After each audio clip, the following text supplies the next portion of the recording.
दफा किसी गांव में एक सौदागर रहता था। उसका एक गधा था जिसका नाम चीकू था। चीकू इंसानी जुबान में बात करता था। सौदागर हर वक्त उससे काम ही करवाता मगर बदले में थोड़ी सी घास ही देता था। सौदागर हर वक्त चीकू से काम ही करवाता मगर चीकू सौदागर से बहुत मोहब्बत करता था क्योंकि उसके वालिदैन भी सौदागर के पास काम किया करते थे। सौदागर की एक छोटी बेटी परी थी जिसके साथ बचपन से चीकू बहुत खेलता था। वो उससे बहुत प्यार करता था। वो हमेशा गुड़िया को स्कूल लेकर जाता और लेकर आता था मगर सौदागर बहुत घमंडी और गुस्से वाला था जिसकी वजह से पूरे गांव के लोग सौदागर से बात भी नहीं करते थे। यहाँ तक कि गांव के कोई भी बच्चे परी के साथ खेलते ना थे और ना बात करते थे। परी का एक ही दोस्त था चीकू। वो उसी के साथ खेलती और बातें किया करती थी। जब सौदागर को गुस्सा आता तो वो उसे धूप में बांध देता और बहुत मारा करता था। अब चीकू बहुत बीमार भी रहने लगा था मगर परी चुपचाप छुपके से उसे खाना भी देती थी और डॉक्टर के पास जाकर दवाई भी लाती थी।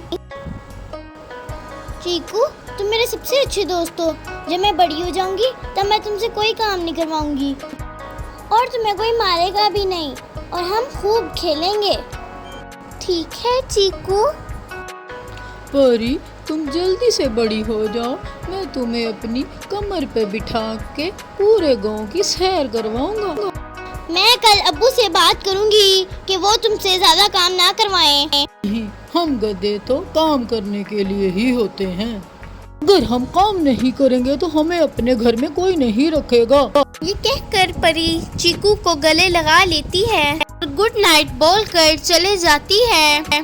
चीकू एक वफादार गधा था। वो सारी रात सौदागर के घर के बाहर बैठकर निगरानी करता था। चीकू एक वफादार गधा था। वो किसी भी चोर या डाकू को घर में ना आने देता। सब गांव वाले डाकू और चोर ये जानते थे इसलिए वो सौदागर के घर रात को ना जाते। एक दिन सौदागर चीकू के साथ जंगल में जा रहा था। ओ गधे, नजर नहीं आता रात होने वाली है। इतनी आराम से क्यों चल रहा है? सौदागर चीकू को बहुत मारता है कि वो जल्दी चले। तभी कुछ डाकू आ जाते हैं। एक और शिकार, इसको पकड़ लो और सारा सामान ले लो और इसको गोली मार दो ताकि ये किसी को हमारे बारे में बता ना सके। मैं बहुत गरीब हूँ, मुझे छोड़ दो, मुझे घर जाने दो। मेरे पास जो कुछ भी है वो सब ले लो।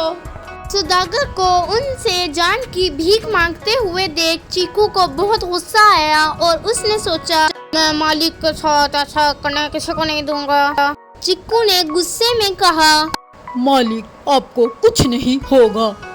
ये तो इंसानों की तरह गधा बात करता है। सौदागर को मारकर इस गधे को साथ ले चले।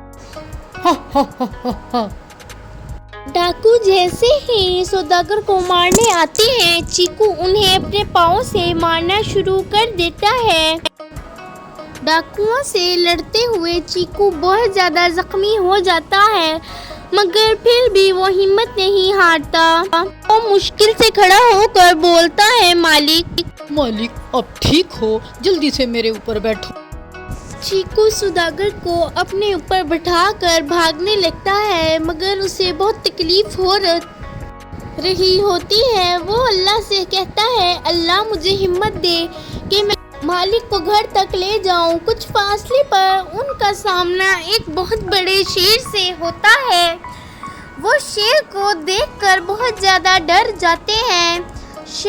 शेर उनसे कहता है, मुझे बहुत भूख लगी हुई है। तुम बताओ, तुम दोनों में से किसको खाऊं? तुम में से किसको मरना है और किसने बचना है? मेरे घर में एक छोटी बच्ची है, मुझे जाने दो। तुम इसे खा जाओ। मुझे ना खाओ, मुझे जाने दो। इस गधे को खा लो। और इसका कोई नहीं है, मुझे जाने दो, इसका कोई काम नहीं है।